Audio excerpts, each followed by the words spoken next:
तो मेरे माता पिता हो, तुम ही तो मेरे बंधु सखा हो, तुम ही तो मेरे माता पिता हो, तुम ही तो मेरे बंधु सखा हो।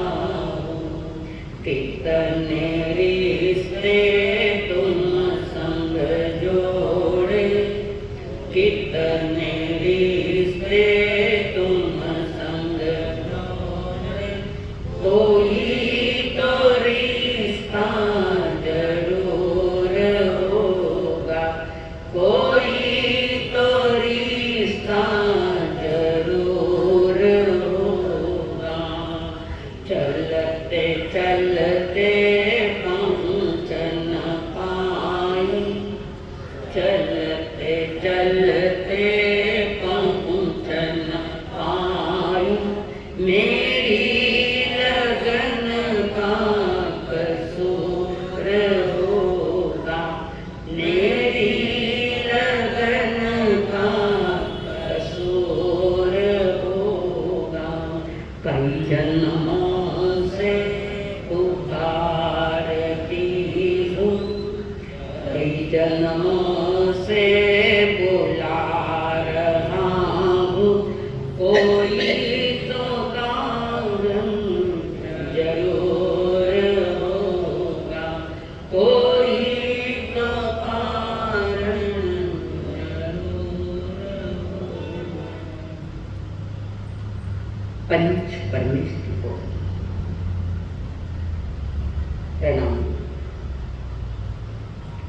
प्रणाम परमात्मा स्वरूप सद्गुरुदेव, संयमी जीवन के सहयोगी साथी मंडल, जिन्होंने हाथ दिया, साथ दिया, वे अनंत अनंत उपकारी परम पूज्य आदरणीय श्री अम्मा जी महाराज, जिन्होंने हमारा हाथ थाम कर करुणा भरे हृदय से हमें सद्गुरुओं के चरणों में समर्पित किया। अनंत उपकारी मेरे संसारी स्वर्गस्थ पिताजी एवं स्वर्गस्थ माता जी,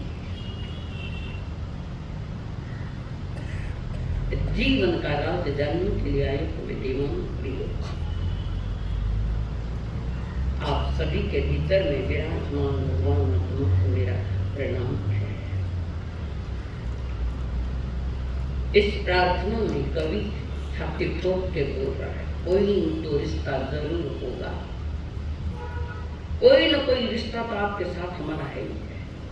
कैसे है वो पक्का बोल रहा है, आपके साथ मेरा कोई कोई नाता, कोई न कोई रिश्ता है। कैसे है, जल्दी बोलो, गलत उत्तर दिखे होड़े होड़े बोलो। ऐसा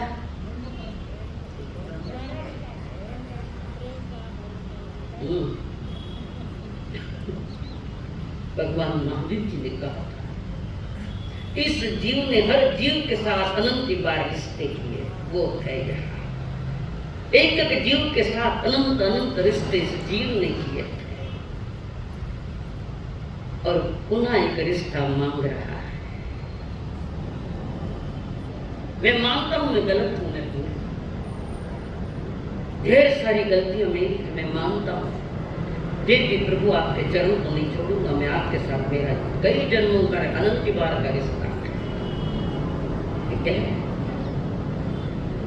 परमात्मा के साथ भी रिश्ते हुए कई बार, अनंत बार। समूसन में जाकर परमात्मा की वाणियां भी सुनी तीर्थंकर देव के मुख से, पर हमने उस वाणी की कद्र नहीं की। वाणी की कद्र नहीं, इसका मतलब जन्म की भी कद्र नहीं की। मनुष्य जन्म कद्र कर ले तो आप भी वहीं जाते, रिश्ते साथ रिश्ते जोड़े, वो सिद्ध परमात्मा अनंत बार रिश्ते जोड़े के साथ। रिश्ते बने, रिश्ते टूटे, रिश्ते बनाए, रिश्ते छूट गए। जो छूट गया आज से वो याद नहीं रहता। और वो कवि कह रहा है,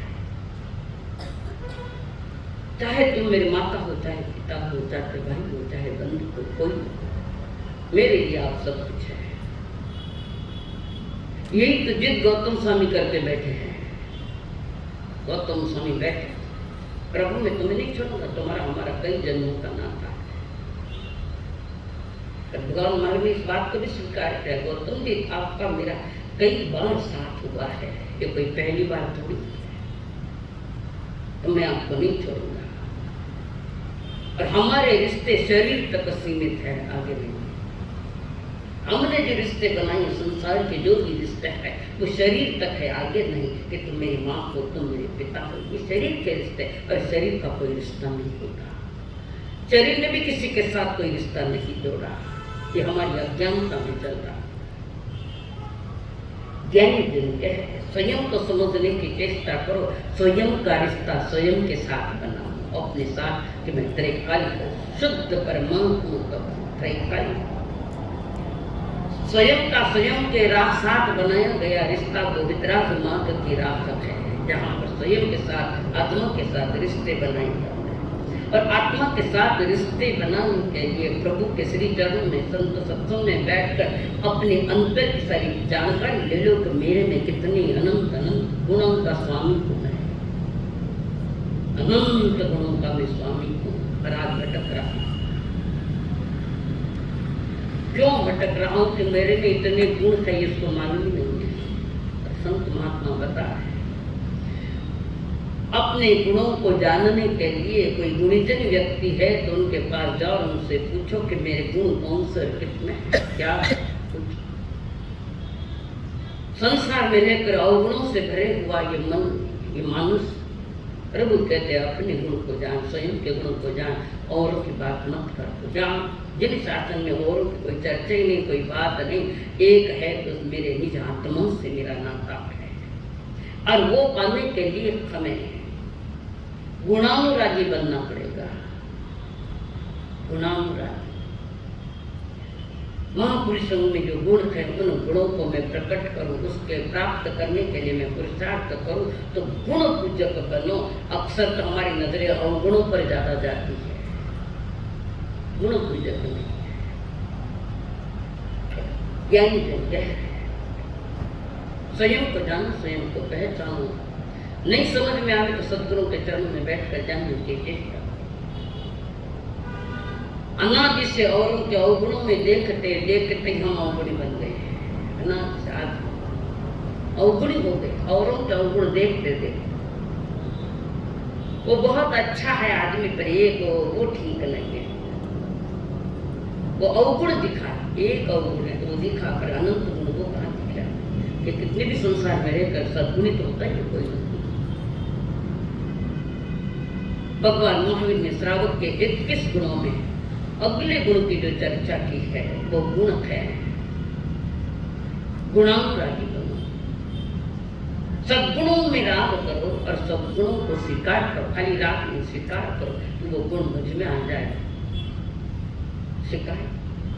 पर आदमी का नजरिया थोड़ा बिगड़ा हुआ है, वो औरों के अवगुण देखकर खुद के गुणों को बाजार में चिल्लाता है, मैं ऐसा हूं, मैं ऐसा, मैं ऐसा हूं। तुम्हारे कहने से क्या होगा? ये संसार स्वीकार करे तब की बात। एक नौजवान संध्या के समय ऐसे समझो आसो पूनम की रात है, पूनम की रात,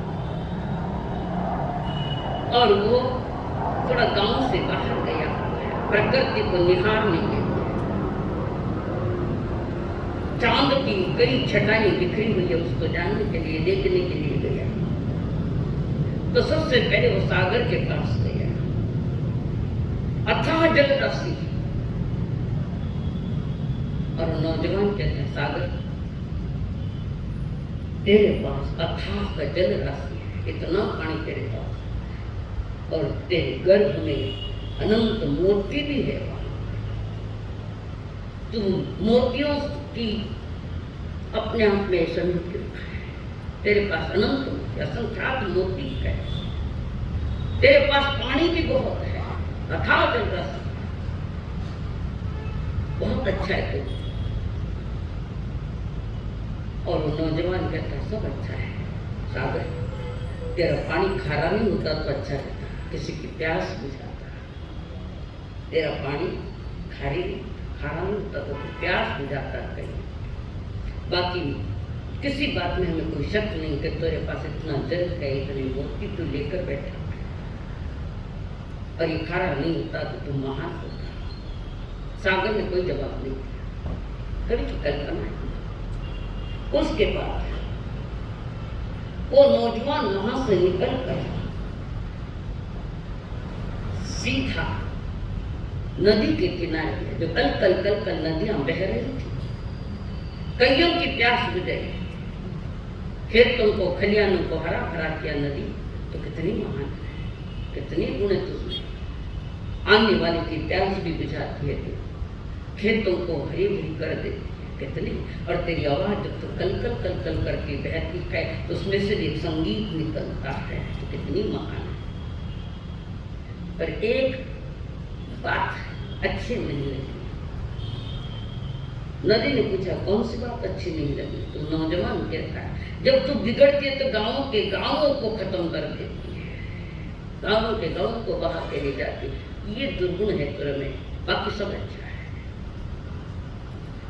वहां से निकले और खुले मैदान में वो नौजवान जहाँ आकाश में चांद दिख रहा है, 16 कलाओं से खिला चांद को दिख रहा है, उसकी शीतल किरणें, उसका सौंदर्य, उसकी निराली छटाई, जैसे कोई धरती को धवल करके रखा, इतनी शुभ्रता तेरे में है, तो कितना अच्छा है। और तेरे लिए तो कवियों ने तेरे पर तो कई गीत बनाए हैं, चांद पर कई गीत बनाए हैं, तो बहुत अच्छा लगता। परंतु तुझमें थोड़ा काला दाग है, वो नहीं होता तो अच्छा रहता, और सुंदर होता तू, तेरे में काला दाग है। चांद ने कुछ नहीं, वहां से निकला, बगीचे में गया, फूलों की बाड़ी थी वो, फूलों की, गुलाब के फूल खिले हुए, उसका रंग सुंदर है, उसका सौंदर्य सुंदर है, उसकी गंध सुंदर है, तो देखने में भी प्यारा लगता है फूल, इतना प्यारा है, अति गुणवान है, पर ये दुर्गुण नहीं होता तो अच्छा। तो कांटे में तेरे पास कांटे हैं, तेरे पास कांटे हैं, कांटे नहीं होता तो बहुत अच्छा होता। अब ये सागर, नदी, चांद और फूल एक जगह आई, उसने अपनी बात कही कि हमारी इस नौजवान ने हमारे लिए ऐसा ऐसा कहा। तो उन चारों ने मिलकर कहा मनुष्य तो महान है, मोक्ष जाने की भी तुझमें योग्यता है, और अपने आत्म विकास में पूर्णाहुति करने की शक्ति भी तुझमें, 4 गतियों में कोई महान है मनुष्य। कर बिना मनुष्य कर्म बिना का मनुष्य मिले मुक्ति नहीं मिलती, मोक्ष नहीं। तेरे में मोक्ष प्राप्त करने की औकात है, योग्यता है। अगर तुझमें ये दृष्टि दोष नहीं होता तो सच में तुम संसार का सबसे श्रेष्ठ प्राणी गिना जाता। तेरे में औरों के दुर्गुण देखने की आदत है, जबकि तेरे में खुद में इतने अवगुण भरे पड़े हैं। गुण सद्गुण लेने की अगर मनुष्य आदत डाल जाए तो परमात्मा का पक्का प्यारा है। हम दुर्गुण देखने में मानते हैं, वो ऐसा है, वो ऐसा है, वो ऐसा है, मैं कैसा हूँ। अपने दुर्गुण आदमी को नहीं दिखाई देते हैं, औरों के दुर्गुणों को देखने में माहिर है आदमी, यानी क्या है। और ये इशारे मनुष्य की ओर है और जगत के लिए, सिर्फ कर्म भूमि के मनुष्य को और इशारे कर रखे थे। और परमात्मा ने भी उत्तराधन सूत्र में तो गाथा दी थी, उत्तराधन कण कुंडग चैतान विठम गुंजय सूर्य एवं शीलम चैतान दुस्सीले रमे। परमात्मा महावीर कह, जैसे सुकर धाम से भरे कुंडे को, जो धाम से भरा कोई कुंडा भरा और धान का आहार नहीं करता, भोजन नहीं करता, विष्ठा खाता है, सुअर विष्ठा खाता है, अनाज नहीं खाता, और कुंडा भरा है अनाज, विष्ठा खाने की आदत हो गई है। इसी प्रकार मनुष्य, क्या कहूँगा, पीड़ा तो यही, मनुष्य के गुणों को छोड़कर अवगुणों को देखने की उसने आदत डाल दी है। इसलिए आदमी सर्वांगीण अपना विकास नहीं कर पा रहा है।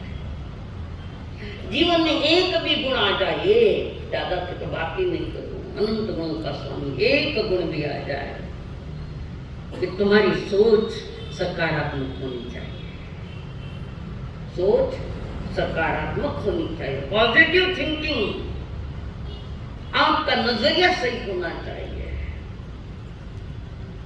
और इतना एक गुण आ गया तो उस गुणों के आजू बाजू में कई सद्गुण पड़े हुए थे। नकारात्मक सोचने को ज्यादा हमारा नुकसान किया है। एक नौजवान जिसने को पूछा, मंदिर में कुछ लिखा हुआ था, अलग अलग अक्षर थे, इंग्लिश में लिखा था G O D, तीन अक्षर अलग किए हैं अल्फाबेट, N O W, बीच में IS है, फिर G O D IS N O W, उसके आगे लिखा है HERE। क्या पढ़ोगे आप? लिखे ही को नहीं तो कोई पढ़ो। GOD गॉड, गॉड यानी परमात्मा, IS is, noun NOW noun, HERE here. दो नौजवान और आए हुए वहां क्या पढ़ोगे? तो पहला वो कहता है गॉड इज नाउन वेयर, इधर का W उधर डाल दिया HERE में, इधर का W उधर डाल, और वो कहता है गॉड इज नाउन वेयर, भगवान कहीं भी नहीं है, परमात्मा कहीं भी नहीं है। ये नजरिया का खेल है, देखो सोच का नजरिया का खेल है। दूसरों को कहा तुम पढ़ो, वो दूसरा पढ़ता है, जो HERE में W लगा तो उस W को इधर कर लिया, God is now here, God is now here. बस ये एक गुण थोड़ी समझ में आई कि परमात्मा भी यहाँ है, यही है, यहाँ का तुम ही हो। यहाँ भी बीच में फासले आ जाते हैं, तुम स्वयं को गुण लेने की आदत डालनी पड़ेगी। प्रभु फरमाए गुण पे हो बलिहार बनो तुम ज्ञानी जी, कहती है ललकार सुनो दिलवाणी जी। ओ गुण पे हो बलिहार बनो तुम ज्ञानी जी, कहती है ललकार सुनो दिलवाणी। ललकार रही है परमात्मा की वो पवित्र वाणी और पवित्र देशना और वो जिनवाणी। जब जल और दूध मिलाकर कोई हंस के आगे धरता, जब जल और दूध मिलाकर कोई हंस के आगे धरता, वह केवल दूध ही पीकर झट पेट है अपना भरता तजता पानी जी, कहती है जितकार सुनो जिनवाणी जी। हो गुण पे हो बलिहार बनो तुम ज्ञानी जी, कहती है ललकार सुनो जिनवाणी। नजरिया ठीक करना पड़ेगा। मोह का मोतिया बिंदु आंखों में आ जाए तो दिखता नहीं, आंख कमजोर, आंख में अगर मोतिया बिंदु आ गया है कम दिखाई देने लग जाता और उसका ऑपरेशन नहीं किया तो कांच बिंदु आ जाता है उस पर, और ये कांच बिंदु अगर ज्यादा हो गया तो आजू बाजू वाला भी नहीं दिखता, नहीं दिखता। तो मिथ्यात्व का मोतिया बिंदु जिसके अंत में है या मान्यता में है, ज्ञानी कह रहे हैं अवगुणों का त्याग कर गुणों को ले। गुणों का ले लिया तो अवगुणों का अपने आप त्याग हो जाएगा। गुण समझो है देखा छाछ सभी ने, हर चीज साफ बनाता, वह सार सार को रख कर सब कंकड़ फूस गिराता। रीत पुरानी की कहती है ललकार सुनो जिनवाणी। परमात्मा महावीर ने श्रावक के लिए जो भेटने दिए, भेटने खाना देना ही तो बात है, भेटना कि आप गुणानुरागी बनो। पर अनादि की आदत जो कि पड़ जाती उसको निकालना बड़ा मुश्किल हो जाता है, बहुत मुश्किल। और जिस दिन आप गुणानुरागी बनोगे उस दिन आप एक एक ईंट से मकान बनता है, बने नहीं बने। एक एक ईंट जब जुड़ती है तो मकान बनता है। एक एक पैसा जोड़ो तो वो तुम्हारे मालूम है। एक एक पैसा जोड़ो तो किसी दिन धनवान बन जाओगे। और एक एक गुण जोड़ो तो एक दिन अनंत गुणी बन जाओगे। और अनंत गुणों का नाम है परमात्मा। और जीवन में थोड़ी थोड़ी बातों में परिवर्तन लाओ। जो गलत है उसको साइड करो, जो अच्छा है उसको फिर करो। अपने गुणों को जगाने की बात करें। गुणों को, सद्गुणों को पाना है तो अवगुण के दूर कर लो अपने को। एक नौजवान महान सुशील लड़का, योग्य, पढ़ा लिखा, ज्ञान प्रौढ़ता भी उसके पास है और वो गुणों का अनुरागी है। बैड लक लड़के का कि जो पत्नी मिली वो दुराचारी मिली। बैड लक बच्चे का। उस नौजवान को इस बात का कोई पता ही नहीं था, पर पत्नी दुराचारी निकली। पर पुरुष के साथ रिश्ते बनाए हैं, बनते से पर पुरुष के साथ शादी के बाद बनते के बनते प्रूफ देना चाहिए। तो पर पुरुष के साथ रिश्ते हैं। और वो लड़का जो सुशील लड़का अपने काम को लेकर मैं बाहर गांव जा रहा हूँ कह कर पत्नी को कह के निकला है। ये पत्नी पत्नी नहीं है, दुश्मन है। कर्म पत्नी है, धर्म पत्नी नहीं हो सकती। मुझे गांव जाना है, कहा ठीक है बेगा पदार जो है तो क्यों की बात है बेगा पदार। और वो नौजवान गांव जाने का बहाना करके रेलवे स्टेशन गया। संध्या का समय रात, और स्टेशन पर जाकर घर पर आया, खटखटाया दरवाजा। कारण खुद ताला लगा के गया था, चाबी खोल दी, ताला खोल दिया था। अंदर आया, अंदर देखे पत्नी को पर पुरुष के साथ सोया देखा। पर पुरुष लड़का बड़ा शांत है, देखा वो बहुत शांत का लड़का। फौरन निर्णय नहीं लेना, पर ऐसे समय में शांत रहना बड़ा कठिन है, बहुत कठिन।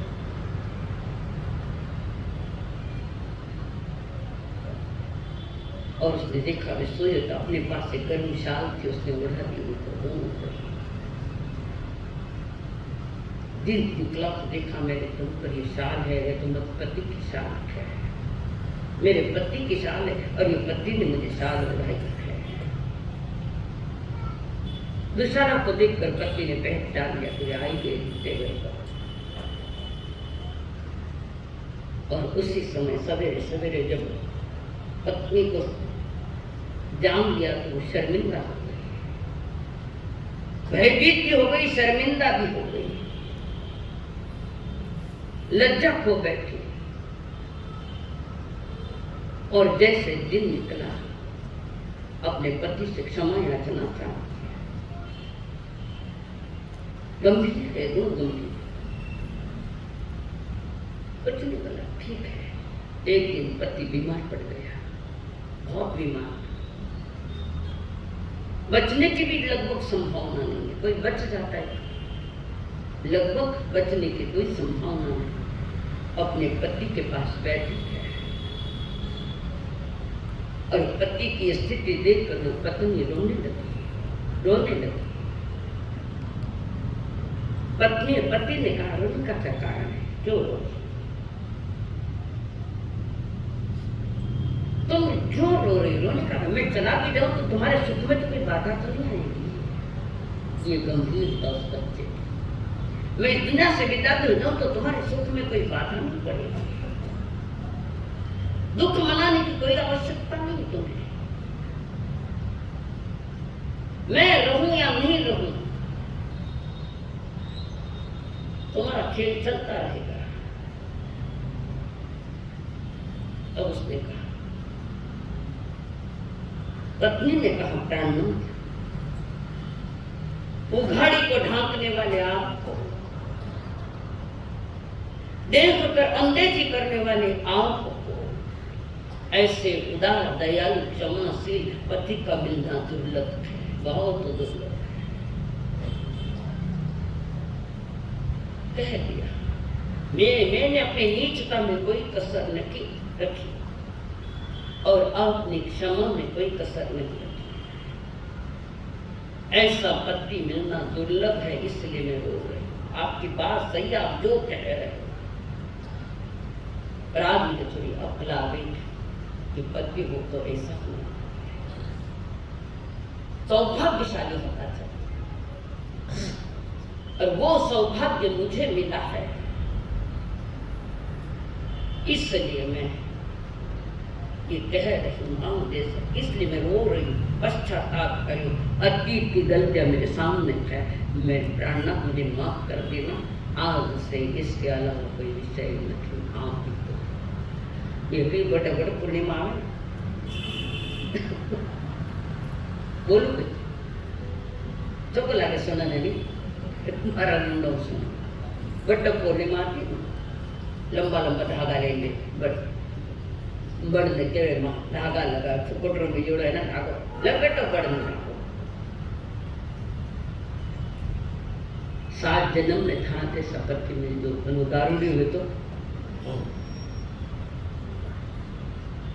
धागा लगाती है, लपेटती है, पता नहीं हाल संसार में भटक रहे हैं कि 7 जन्मों में सपत्ति मिल जाए, दारूढ़ी हो, नहीं तो शराबी हो, नहीं तो और कुछ हो, ऐसा पति से एक ही पति बनाओ, तुम्हारा भीतर की आत्मा वही तुम्हारा पति है, वही तुम्हारी पत्नी है, द्रव्य जो है वो पति है, और जो शुद्ध पर्याय अवस्था है केवल ज्ञान की वो तुम्हारी पत्नी है।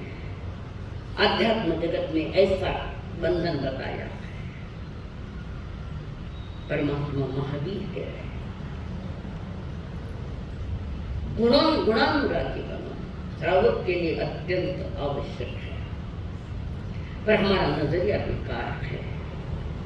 लग रहा है विश्व खारा किंतु अमृत भी वही है, लग रहा है विश्व खारा किंतु अमृत भी वही है, फेंक मत खट्टे दही को क्योंकि असली घृत वही है, फेंक मत खट्टे दही को क्योंकि असली घृत वही है, राजहंसों छोड़ मत जाओ सरोवर के किनारे, राजहंसों छोड़ मत जाओ सरोवर के किनारे, कंकरों के बीच मोती जगमगाते भी वही है, कंटकों से छिद गया पर कंटकों से छिद गया बरहार, माली मानना मत।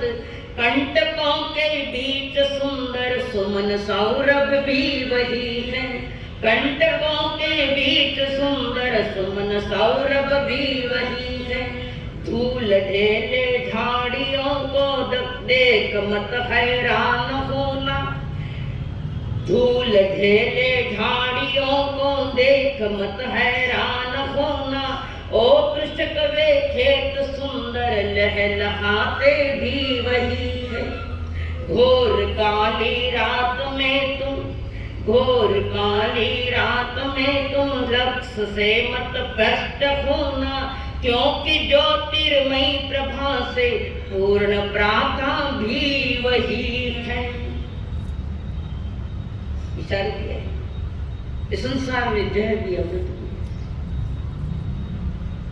खट्टे दही भी है तो घृत भी उसमें मंथन करो। 9 तत्वों का दही लो, 9 तत्वों का सिद्धांत बता रही हूँ। 9 तत्वों का दही है और वो मटकी में है। मथाने से मथवाने मंथन चिंतन मनन करो और वो साधना की मथानी है और 2 डोर है, एक आगे एक पीछे। एक द्रव्यार्थिक नहीं और एक पर्यायार्थिक नहीं। आपके समझ में नहीं है, जिसके समझ में है तो समझ। और आगे पीछे डोर करो। दोनों डोर खींचने तो भी घी नहीं, मक्खन नहीं। दोनों डोर ढीले कर दिए तो भी मक्खन नहीं मिलेगा। एक डोर को खींच के बैठा है तो भी मक्खन नहीं मिलेगा। एक आगे एक पीछे, एक आगे एक पीछे। इसको परमात्मा महावीर ने साधुवाद नाम दिया है, साधुवाद। और 9 तत्वों का जो मक्खन दही उसको मथो, मंथन करो। बड़ी रवि उससे साधना की रवि और निश्चय व्यवहार के 2 डोर, निश्चय और व्यवहार। मंथन करना पड़ेगा, मक्खन नहीं मिलेगा उसके लिए। परमात्मा के गुणों का मंथन करो, समझो जानो, स्वयं के भीतर में मंथन करो कि मैं भी पा सकता हूँ। देखो मेरी भी पात्रता उतनी है जितनी भगवान महावीर की पात्रता थी, उतनी पात्रता मेरे पास है। पर आपने अपने पात्र को अपात्र बना दिया, अवगुणों का भंडार करके पात्र को अपात्र बना दिया है। और नजर बिगड़ी हुई नजर है, नजरिया बिगड़ा, सकारात्मक सोच है। और सकारात्मक सोच वाला किसी के भीतर में 99 अवगुण होंगे, पर एक गुण है तो उसको ब्लॉटिंग पेपर की तरह खींच लेता है। एक गुण जो प्रभु कह रहे गुणानुरागी, गुणों को समझो, गुणानुरागी बनो। जो गुणानुरागी होगा वो सारे संसार में सबका लाडला होगा, सबका प्यारा होगा। जो गुणानुरागी सबका प्यारा, गुणानुराग करते रहो, गुण इकट्ठा करते रहो। श्रीपाल नरेश्वर समलो परमेष्टि नवपद प्रेम से। श्रीपाल नरेश्वर समलो परमेष्टि नवपद प्रेम से।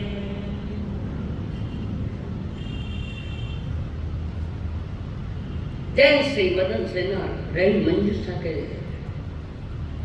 धर्म रक्षा करने तो शील सहाय देवी आई है। हाँ कहीं कोई देवी देवता नहीं आता, कोई नहीं। अपने जीवन का कर्म ऐसा करो तुम्हारे जीवन के लिए वो प्रसाद बन जाए, प्रसाद बन जाए, परमात्मा का प्रसाद बन जाए। अपने शील की रक्षा। शील शब्द छोटा है पर बहुत गहराई लिए हुए है। जो शीलवान होगा वो 18 पापों से बाहर आ जाएगा।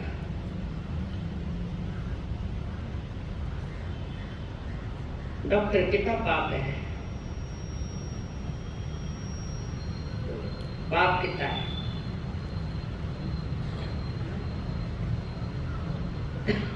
माथा ऊपर ला निकले, पाप अनंत है, पाप करने के स्थान 18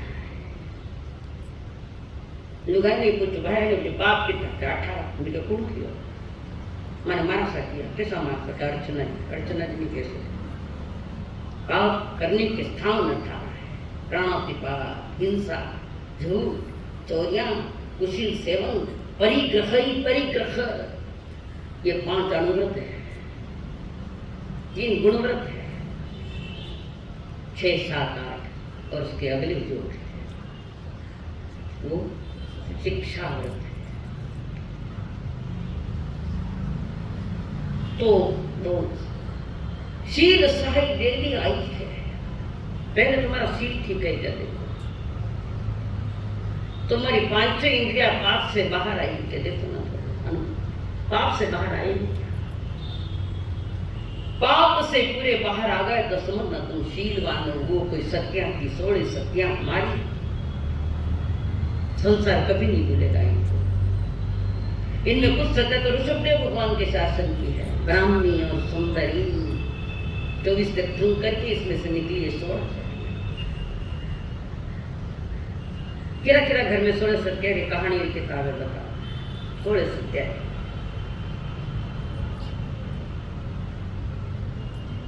कितना दिन हाथ ऊपर करो। फिल्म फेयर कितने हैं, न्यूज़पेपर कितने हैं, सवेरे आज का आनंद, आज का आनंद, आज वहां पर ऐसा हो गया, इतने लोग मर गए, ये तुम्हारा आज का आनंद है फ्रंट पेज पर। इसलिए कहती हूँ बार बार सवेरे 11 बजे के पहले कोई न्यूज़पेपर हाथ में मत लो, क्या मिले सारा दिन खराब हो जाता है। ऐसी घटनाएं सुन कर पढ़कर दिन खराब हो जाएगी। तुम्हारे लिए हम सावधान कर रहे हैं, तुम सावधान हो मत, या तुम्हारा विषय। बाकी सब मिलेंगे, नॉवेल्स मिलेंगे, फालतू किताबें भी मिलेगी घर में। तो कोई महान सत्यों की किताबें है या कोई गणधरों की बातें हैं तुम्हारे घर में? किताबें है क्या? तुमने उसको अनुपयुक्त समझा, उपयुक्त नहीं समझा है। तुम्हारे लिए उपयुक्त ये संसार की सारी संसार की भोगों की बातों की किताबें तुम्हारे घर में मिल सकती है,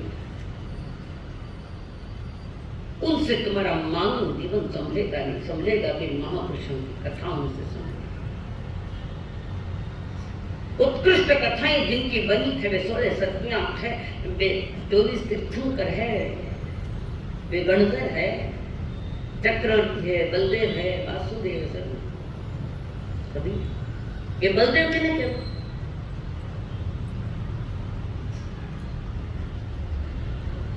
वासुदेव के छोटे भाई होते हैं, बड़े भाई का छोटे भाई, वासुदेव और बलदेव ये भाई है।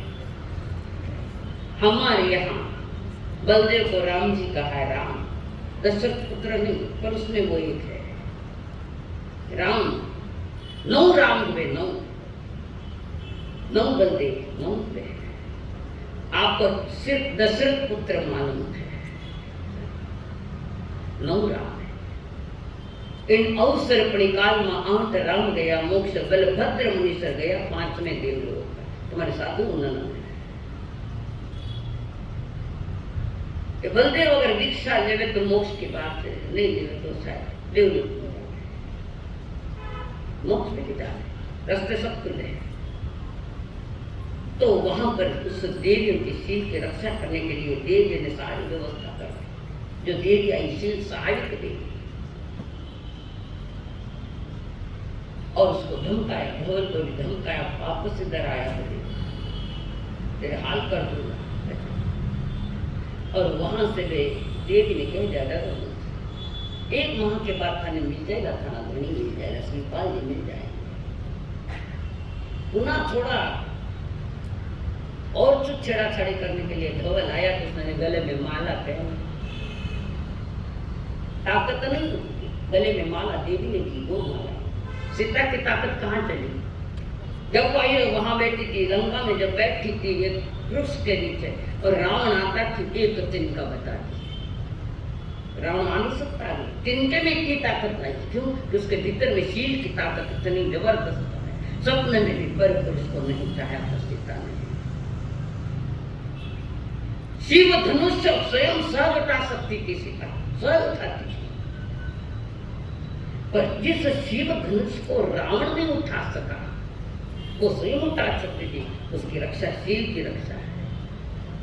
पर जैसे ही मर्यादा से बाहर आ गई, रावण उठा के लक्ष्मण रेखा से लक्ष्य अपना लक्ष्य कौन सा है, ये जन्म पाया तो तुम्हारा लक्ष्य क्या है। और धीरे धीरे वो कह रहे ना, जिन्हें पीड़ा रोग लागे रहते सब पीड़ा ही करेंगे, पीड़ा। जिसको बुखार आया है, मीठी चीज भी कड़वी लागे, लागे से नहीं लागे। भगवान करे कि नहीं बुखार मत आऊंगी, आयो तो खा के देख लीजिए, मीठो कड़वो लागे तो नहीं। धवल सेठ को भी नहीं रुच रहा है, वो तो चाहता है दोनों ही मुझे बार बार समझा रखे थे, सुमत मित्र तीनों कि पाप मत करो। महान है श्रीपाल, कितनी बार तुम्हारी रक्षा की, तुम्हारे धन की रक्षा की, फिर भी वही करने जा रहे थे। कुमत मित्र ने कहा छोड़ो, हम हैं ना आपके साथ। इस संसार में नीचे की ओर लजाने वाले बहुत बैठे, उठाने वाले में कोई एक हाथ मिलता है, एक हाथ। तुम्हें उठना है तो तुम्हें स्वयं निर्णय करना होगा कि मैं गुनाह में राजी करूँ, गुणवान हूँ। और आखिर सेठ ने पुनः तूफान मचाया, सत्यों के पास आया पर जोर चला नफी वो माना गले में। जैसे मिथ्यात्वी को कहे कि तू धर्म कर तो उसका अच्छा नहीं लगता, क्या धर्म ने क्या कर। मिथ्यात्वी को धर्म नहीं रुचता, उसको कितना ही तो कुछ फर्क नहीं पड़ता। तो मिथ्यात्वी खोटी मान्यता वाला सेठ सती की शील की रक्षा देवताओं ने की है, थानी तुम कर रक्षा करें। सीरियसली तो तुम्हारी रक्षा कौन करेगा? स्वयं पर चिंतन करो, स्वयं को जानने की चेष्टा करो कि मैं अनंत गुणों का स्वामी महावीर जैसा हूँ, मेरी भी अवतार जान यही है। और ये समझो कि जन्म ही आखिरी मनुष्य जन्म यहाँ का, पता नहीं फिर कहाँ क्या होगा। और उसके साथ वो जहाज निकले, वहां से वायु वेग से जहाज निकले और आगे जाकर वो जहाज जहां पहुंचे, कंकु द्वीप था वो, उसका नाम था कंकु द्वीप। और जहाज वहां कंकु द्वीप पर रुके और वहां उनके साथ धवल जी, धवल सेठ जी कहते पाप लागे, पर धवल सेठ कुछ नजराना निकल गए महाराजा के पास। महाराजा के पास गया, भेंट न देने के लिए राजसभा भरी है, भेंट न देने के लिए आए थे धवल जी। और बाजू में जो बैठा है उसने दिए के लिए काटी बैठी, मैंने तो उसको सागर में डाल दिया था, ये तो वही दिख रहा है श्रीपाल जी, अब मेरी खैर नहीं। डरे क्यों? कौन डरे? पाप कर्म पापी, कर्म पापी के तीनों लोग ही दुखमय है, ये भगवान बुद्ध ने कहा था। पापी के तीनों लोग दुखमय है। पाप करता ना विचार नहीं करो, और उदय आया पचे पचे कई करो, माँ कई करो, थाने करो तो करो। जब हम बता रहे परमात्मा की वाणी, 4 माह पूरे हो गए, 5वें माह लगने की तैयारी, क्या क्या किया बताओ मेरे लिए, स्वयं के लिए, परिवार के लिए सब क्या, स्वयं के लिए क्या किया, खुद के लिए क्या किया। परिवार ने राज्य राखता जिंदगी ठिकाना पर आएगी तैयारी है। पछाना घर वाला कभी नहीं कहला मैं थाना सु घना राज्य, हाँ वे तो करिया के बाप दिख गया तो कई करियो प्रवास कहीं नहीं करी, पंचायत करी तने जन्म दियो। ये स्थिति है। और आने वाला युग तो इससे भी भयानक। अपने बच्चों को ठीक से संभाल, संस्कार दो उनको, पर तुम पहले संस्कारी बनो, तब आगे दे सकते हैं। और वहां श्रीपाल को देख लिया और उनसे कुछ दिलवाया राजा ने। फिर वहां से श्रीपाल जी गए अपने महल। तब धवल ने दरबारी को पूछा, राजा ये कौन है? जो यहाँ बैठा था ये कौन है? ये हमारा खास भाई है। ये कहाँ मिले आप? किसी निमित्त ने कहा, जो किसी ने कहा था। पहर रात धूप ढलने के बाद कोई सागर से उठकर इधर आए, एक वृक्ष के नीचे सोया हुआ देखेगा, वही आपका जमाई होगा सागर से। अब ये डरने लगा, क्या होगा पता नहीं, पता तो लग गया। फिर मित्र ने कहा,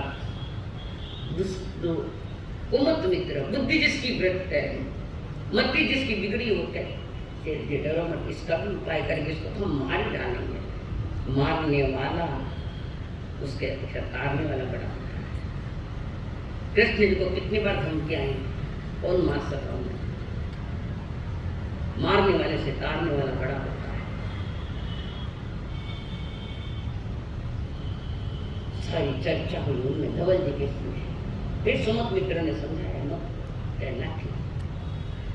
इनके कुमत मित्र और धवल जी के आपस में बात चल रही है कि रास्ते से एक नटुक की मंडली जा रही थी, पांडव की कह रहे। पहले के जमाने में से नाटक दिखाते थे पहले। अनेक इनकी बहुत बड़ी मंडली हुआ करती थी। एक नाटक करने वाली दोनों की मंडली जा रही है, नाटक मंडली जा रही और उसके मुखिया को बुलाया। पांडव का जो मुखिया था उनको बुलाया। बोल फिर क्या बात है? मेरा एक काम करो।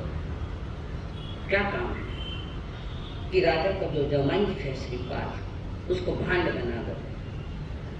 मुझे क्या दोगे? 1 लाख स्वर्ण मुद्रा। वो आज तो नहीं बात नहीं, बीते में भी छोड़ देता हूँ। धन के लिए आदमी कुछ भी कर सकता है। ऋषभदेव भगवान के समय की बात है, तो ये पहले भी चलता आया, पर आज जितना नहीं, पहले कम था, इतना नहीं। और वो भी लोभी डूमड़ा खुश हो गया। 1 लाख स्वर्ण मुद्राएं मुझे देगा, करना चाहे उस जमाई को सिर्फ भांड बनाना। और वहां से वो नाटक मंडली निकली और राज दरबार में राजा को संदेश भेजा कि महाराज हम आपको नाटक दिखाना चाहते हैं। और राजा भी नाटकों के रसिया होते हैं, ठीक है। नाटक मंडली वहां आई है, राजा भी बैठे हैं, श्रीपाल जी भी वहां बैठा है नाटक देखने के। क्या क्या नाटक। और जैसे ही भांड वहां आए तो मुख्य भांड ने कहा, अरे बेटा तुझे ढूंढते ढूंढते इतने दिन हो गए, तू तो यहाँ है। किसी की जिंदगी कैसे बिगाड़ी जाती। महाराज तुम्हारी सदा का जय हो, तुम्हारा जवे तो मेरा बेटा है। मैं भांड मुखिया हूं, मेरा बेटा है। राजा देखता है। फिर वह भाव उसकी पत्नी, वो मारो बेटो है बेटा, मैं से ढूंढता रोता रोता मैं अच्छा आया, तू आटे बेटे है। श्रीपाल जी सुन तुरंत निर्णय नहीं ले रहे। गंभीर पुरुष होते किसी बात का तुरंत निर्णय नहीं देते। मैच्योरिटी चाहिए उसमें। किसी माँ ने पकड़ा श्रीपाल को और कहा, बेटा उसका लाड़ कर रही है, उसका लाड़ 1 लाख स्वर्ण मुद्रा का लाड़। लोभी आदमी क्या क्या करेगा पता नहीं। माँ गले लगी, बहन दौड़ी दौड़ी विराट कितनी राखें चली गई, तो कटे गए तो तुम राखें नहीं बांध लगी। लोग कैसे फंसाते। तुम ये मत समझो तुम्हें परिवार वाले नहीं फंसाते, परिवार वाले भी तुम्हें फंसा रहे, तुम समझ नहीं पा रहे, कर्मों के कट्टिया को कर लगी थी और तुम फंसते जा रहे हो। सत्य क्या है समझो। कोई भांजो दौड़ो दौड़े, मामा साहब कट गया था, रोने आंख में दम लाती है, आंखें दम लाती है। राजा देख रहा, ये क्या तमाशा है, इसका तो कोई और परिचय नहीं, ये कैसे इसने मुझे फंसाया। तो राजा ने कहा सच क्या है, तब बोलो। तो भांडनी बोली, महाराज मेरे 2 बच्चे थे, एक गोवर्धन और एक श्रीपाल। हम आ रहे थे जहाज से आ रहे, दोनों भाई लड़ पड़े, गोवर्धन और श्रीपाल दोनों लड़ पड़े और लड़ते लड़ते दोनों ही सागर में गिर गए। गोवर्धन तो मर गया, ये श्रीपाल यहाँ बैठा है, ये मेरा बच्चा है, मेरा बेटा है। राजा को आए गुस्सा आया। फिर नरेश ने पूछा ये क्या कह रहे हैं, श्रीपाल को ये क्या कह रहे हैं, जो कह रहे आप सुन रहे हो ना, मुझसे क्यों पूछो, आप सुन रहे हैं। और उसी समय राजा ने श्रीपाल को फांसी की शिक्षा सुना दी। फांसी सस्ती हुई, राजा ने फांसी दी, फांसी की शिक्षा सुनाई गई और कहा इनको ले जाओ वधस्थल। श्रीपाल जी को वधस्थल ले जा, ऊंचाई पर वधस्थल होता है, जब हाथ बांध दिए उनके, फांसी देनी है, गले में डाल। तो एक दासी दौड़ी गई, दौड़ राजा की बेटी के पास,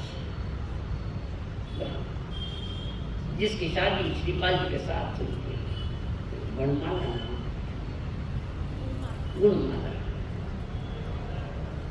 गुणों की माला पहनी हुई है, इसलिए गुणमाला। छठे नाम पटाखा, चिंकी न पिंकी न, क्या नाम रख दो जिसका कोई मीनिंग ही नहीं है। कोई पहले के नाम देखो कैसे थे,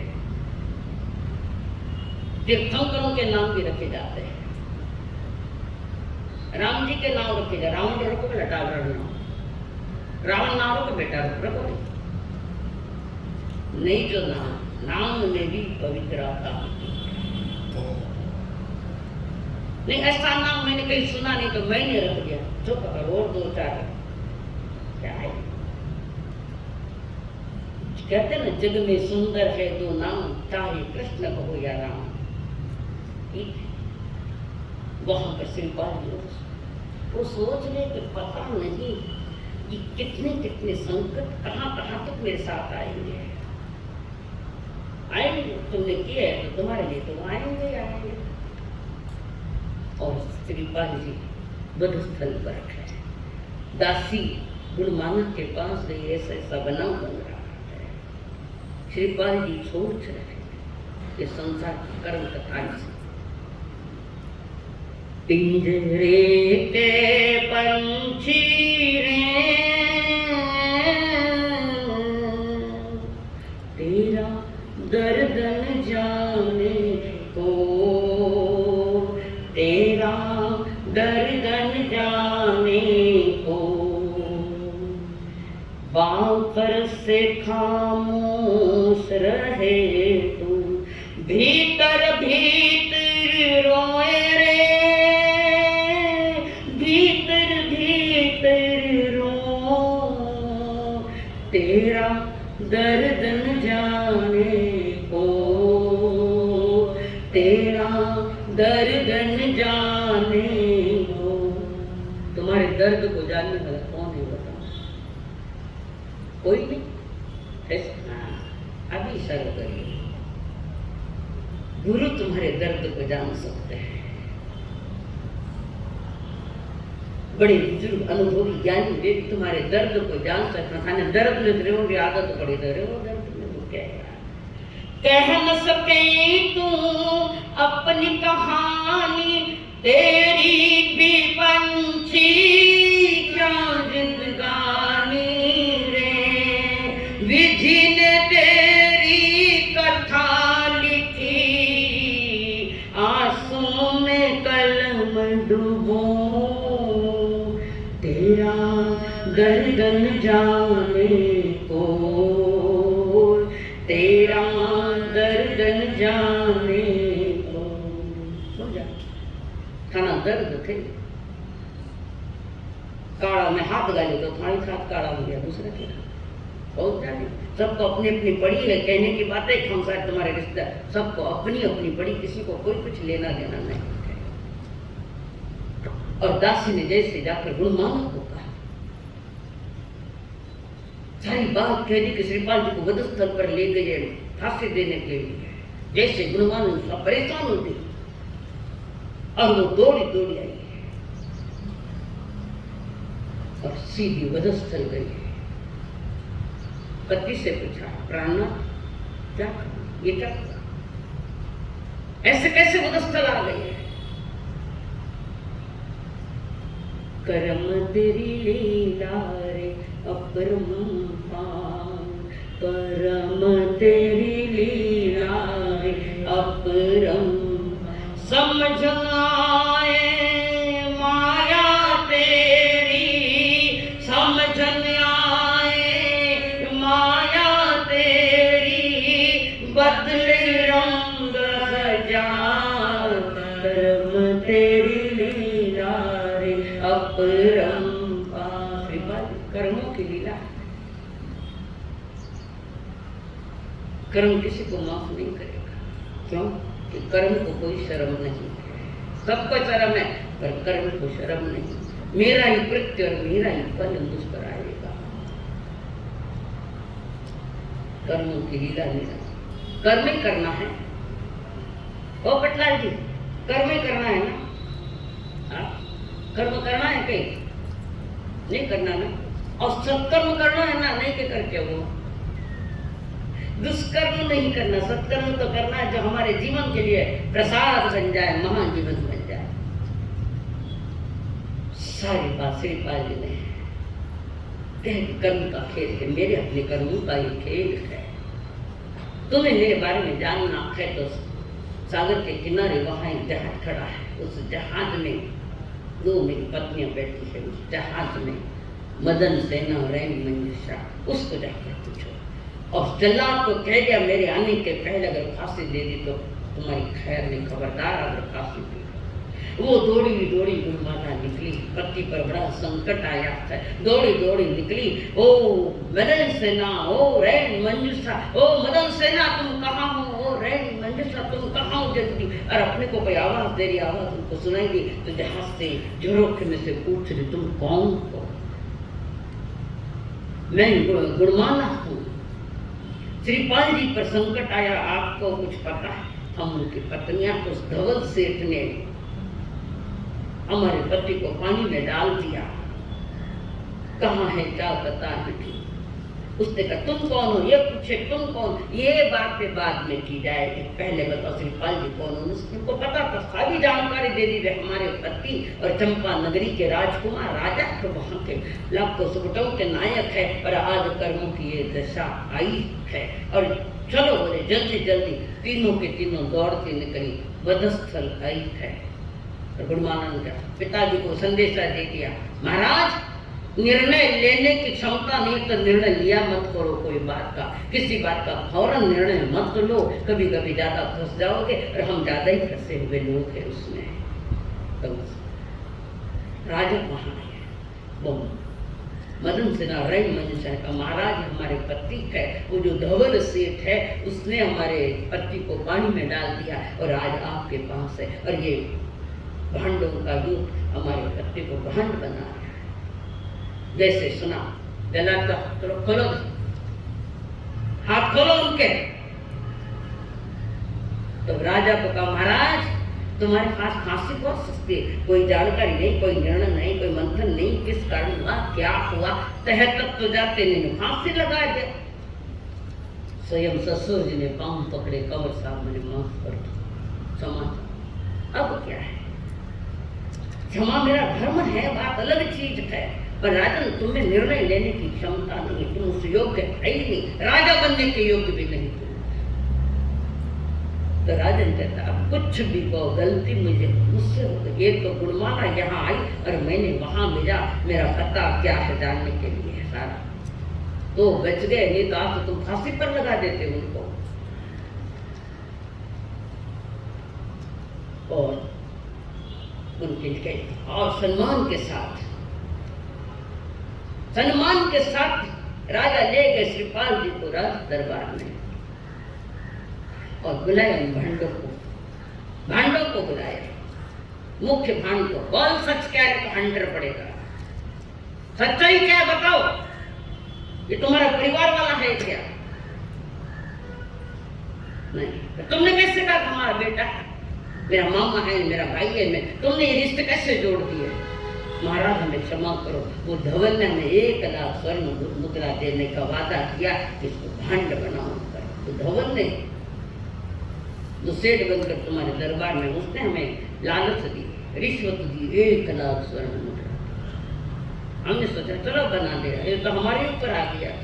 लाया पकड़ के धवल से कुमत मित्र को, राजन का इसको फांसी दे दो, दोनों को फांसी दे दो।